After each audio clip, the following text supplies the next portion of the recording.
This is Team 16 of the 2024 Grand Valley State University Senior Project. Our project is an automatic pressure sensor testing device which is capable of testing pressure sensors for accuracy and precision.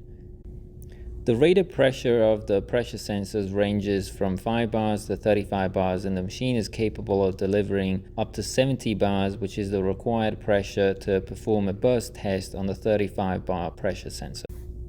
The machine comprises a stepper motor which is used to turn the gears in a jack screw which actuates the master cylinder, which compresses the fluid in the pressure rail where the sensors are installed. The stepper motor has a position resolution of 200 pulses per revolution. Paired with a 100-to-1 gearbox, the smallest angular displacement provided by the stepper motor is 0.002 degrees. The rotary motion is transferred from the stepper motor to the jack screw, which has an advancement ratio of 0.25 mm per revolution of the input shaft. The resulting smallest advancement of the head of the jack screw is a full 0.00125 microns. This level of position control allows the pressure control to also be very accurate. The maximum rated force for the jack screw is 2000 newtons, which require an input torque of 0.38 newton meters, which is well within the 8 newton meters that the stepper motor can deliver. The stepper motor was in fact chosen for its position control rather than the torque capabilities. The fine position control allowed the selection of a master cylinder with a relatively large diameter, while also achieving fine pressure control in the pressure rail. At the maximum rated pressure of 70 bars, the smallest pressure increment achievable is in fact approximately 0.002 bars, which allows this machine to perform meaningful tests over the range of pressures spanned by all sensors tested. In regards to stresses and strain, the machine was designed to minimize the deformation under the maximum loads and also withstand the stresses deriving from the loads with respect to infinite life. The maximum deformation on the load would in fact correspond to a loss of 0.0143 bars of pressure, while the minimum factor of safety with respect to infinite life of any part of the machine is approximately 3.4. Electrically, the sensor has 3 wires to interface with: a power wire, which requires a 5-volt signal, a ground wire, and a signal wire. The signal wire reads 0 volts at 0 bar or below, and 4.5 volts at its max rated pressure or above. Therefore, in the range from 0.5 volts to 4.5 volts, the output of the sensor is proportional to the pressure applied. The system is powered using a 120 volt AC to 24 volt DC power supply. The power supply powers both the custom PCB and the stepper motor controller. On the PCB, the 24 volt signal is stepped down to 5 volts and 3.3 volts.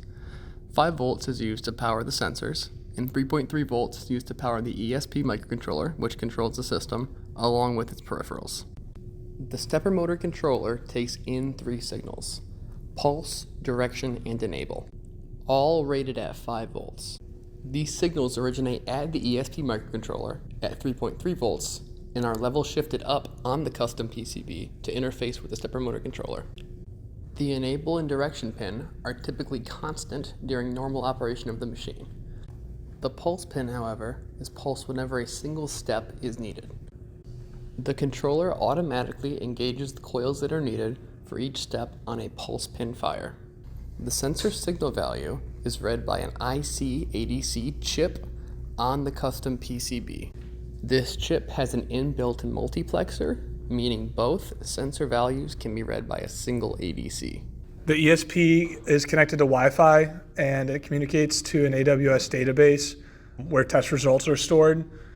For the user to start a test, a GUI is used and the test parameters are sent over Wi-Fi to the ESP, so it's a wireless system, so our sponsor can use it anywhere in his office. One of the main challenges encountered from the mechanical point of view was the need to generate moderate to high pressure. Components used in moderate to high hydraulic or pneumatic pressure are in fact usually designed for large-scale applications and entail a high cost with respect to our relatively contained budget. Early in the design process, it was noticed that regardless of the type of design, the load-bearing components of the machine would be subjected to very high stresses. Once the final design was selected, it was identified what parts would be purchased and what parts would be built in order to work within the budgetary constraints while also ensuring the highest level of safety for the operator of the machine.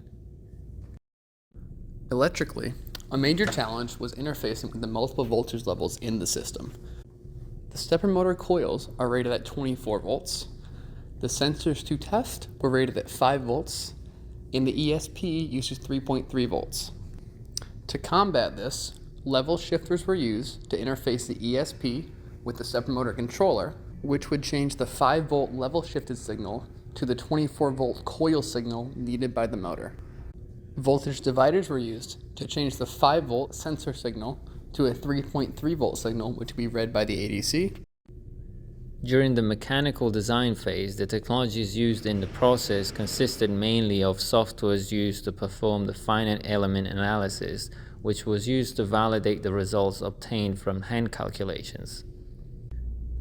During the build phase of the project, outside of purchased parts, the load-bearing components were made by machining different steel alloys or aluminum, while 3D printing was extensively used to produce the parts that would be subjected to minor loads. During the electrical design phase, technologies used include Altium for PCB design and LT Spice for verification of circuitry segments. During the electrical build phase, technologies used include soldering for putting components on the custom PCB and the ESP Integrated Development Framework for programming the ESP microcontroller. To start the cycle, the operator threads in both the reference sensor and the tested sensor, and then connects them electrically using the lever action terminals shown here.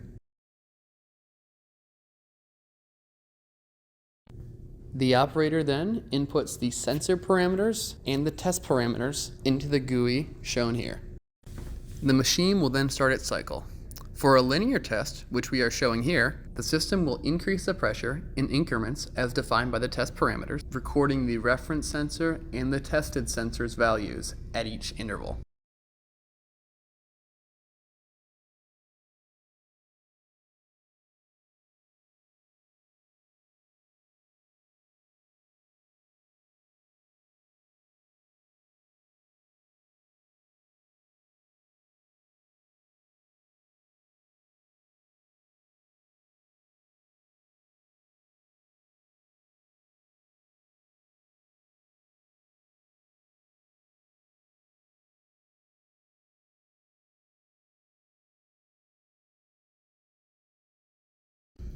At all times during this process, the pressure inside the rail is displayed on this 7-segment display and this mechanical gauge as shown here.